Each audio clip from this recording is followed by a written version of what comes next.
आजिर अनुचिंता एक नुआ सकाळ सबुबले नुआ भावना एवं उत्साह सहित आसी थाए। गत कालीर दुख कष्ट भूली जाई आजिर सकाळ को स्वागत करी नूतन उत्साह सहित काम करिबा उचित।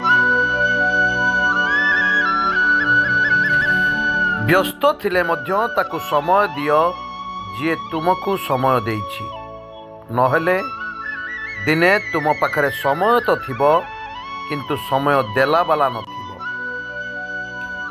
संपर्क कथारु सृष्टि हुए नाही, हृदयरु होइथाए।